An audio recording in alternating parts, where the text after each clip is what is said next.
In this podcast, my suggestion is to consider the ways in which our interactions with parents are framed by much broader socio-cultural contexts.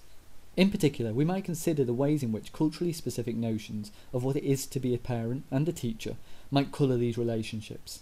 And beyond this, the ways in which particular political and legal frameworks might inhabit and contain our interactions with parents. There are a number of pragmatic implications of the way parents are constructed by educational policy, governing the way in which they access information and decision-making processes, and the particular spaces and times by which they are entitled to, or expected to, access the school life of their children. These pragmatic factors, however, have a broader significance. They bring with them implications for the way in which both power and accountability are distributed between parents and schools. By extension, notions of good and bad parents are constructed in relation to the degree in which they and we conform to these expectations. I'm reminded here of two conversations I've had with trainee teachers. In the first, the trainee lamented about interfering parents, who were always pestering for different or more reading, or for more challenging homework. In the second conversation, the trainee had been situated in a school where it was very difficult to get parents to come in and be involved, whether at parents' evenings, informal events, or just chats at the school gates. What interests me here, though, is the way in which both of these conversations construct the bad parent at different extremes of the same dimension. In the first, the parent was just too involved, whilst in the second, they were not involved enough. All of this is, of course, underpinned by our expectations of the extent and nature by which parents should involve themselves in schools. And in this podcast, I will extend this notion and suggest that this, in turn, is predicated on a legal and cultural construction of appropriate parental involvement, one that has shifted over time.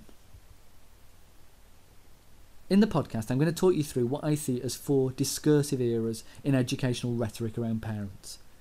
The notion of discourse is interesting to me, and something I'll introduce you to over this unit. Briefly, I'm talking here about the ways in which language constructs reality, by offering legitimate ways of talking about parents and marginalising others. This language is, of course, sanctioned by educational policy at both school and national level. Our first era, then, occurs with the advent of state secondary education in the 1950s, and is characterised by a divide in the responsibilities of teachers and parents. Here, teachers were seen as the overwhelming experts in education, and thus authorities over the school. Parents were expected to have limited involvement to the extent that they were often literally prohibited from crossing the school gates. Where they were involved in schools, it was very much on the terms set out by teachers, and they were expected to listen to what teachers said without question. The notion of education in schools or otherwise was also introduced at this point. It allowed parents to exert authority over their children's education, but with a further implication. To do so meant to opt out of state provision, governed by the expertise of the teacher, thus reinscribing the authoritative divide. In effect, listen to us or withdraw completely. The 1960s saw an emerging interest in differential educational achievement, and a common theme of this interest was a notion that the home was a crucial variable in educational achievement, and thus a necessary element in the educational equation. As a result, the notion of parental involvement was introduced into educational discourse, most vocally in the Plowden Report of 1967. This involvement was, however, very much on the terms of the school, and parents were conceptualised as extensions to this authority, expected to support the activities of teachers at home. In effect, this was then the invention of a relationship between parents and schools, but very much a monodirectional one. A further side effect of this discursive turn was the production of a stronger articulation of the bad parent, one who did not act in the ways that educational authority expected. In essence, this brought the potential of a pathologised home, one which was toxic to the educational potential of children. The interest in differential achievement continued through the 1960s and 70s, first focused on class, but later developing into an interest in gender and ethnicity. And the influence of the home remained important to this. The 1980s, however, saw a new discursive turn, towards the marketisation of education, with parents given choice over their child's school. They had, in essence, become consumers of education, and this redrew lines of power and authority in fundamental ways. Parents were now able to exert an overwhelming influence on education, though a crude one, in essence punishing undesirable schools and rewarding preferred ones with their custom. Internal influence on what actually happened beyond the school gates was, of course, still limited, though the emerging emphasis on the governing body, of which parents were a part, did shift this. The notion of parental choice, of course, also brings with it a moral compulsion that parents should make such choices, and that they should make themselves informed enough about schools and education to do so. Such a context created complications, not least those relating to parents' social class and education. Those familiar with the workings of schools and with social contacts within them were more able to exercise this informed choice.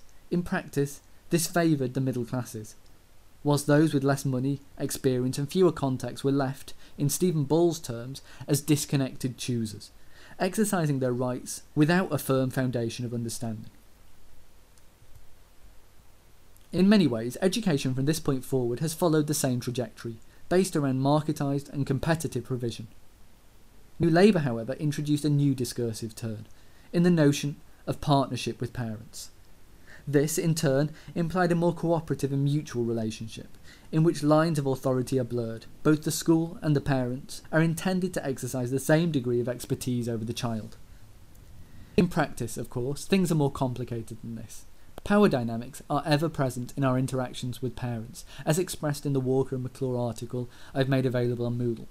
And this is further problematised by the authority conferred on teachers by the school building. Notions of contracts have also inhabited this discourse, and this too introduces problematic dimensions, most notably in the ways in which it establishes partnership in legalistic terms, rather than in the respect born of mutual interest. Further, where partnership has increased the rights of parents to involvement within the school, agendas such as Every Child Matters have also increased the school's authority beyond education and into the emotional and social well-being of the child. I wonder sometimes whether the metaphor of colonialism may be useful in exploring this further, whether partnership masks a struggle for authoritative territory over the child. But of course, we've now entered a new political era, one dominated by a new conservatism and a neoliberalism. It is to be seen how this will reinvent the discourse of parental relationships within school. We have, though, begun to gain a sense of the potential direction of this. The free school movement gives parents the power to open their own schools.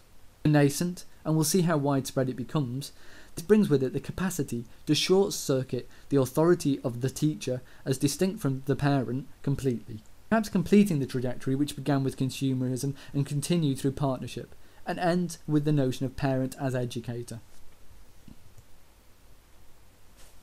So we have here a basic sense of the historic context which lies behind the relationships between parents and schools. And of course this is a lived history. The parents and teachers which engage with education now have lived through many of these eras. This colours their experiences of the contemporary system. This, I think, is food for thought, something you may explore in further understanding your experiences of the interfaces with parents, but also in considering the discursive realities of school policy now. In many ways, these have not been discrete eras of education, they have been cumulative, each new discursive turn existing alongside those which have already existed. What we have now is a mishmash of different discourses, and I wonder whether it's worth considering how these interact in contemporary contexts.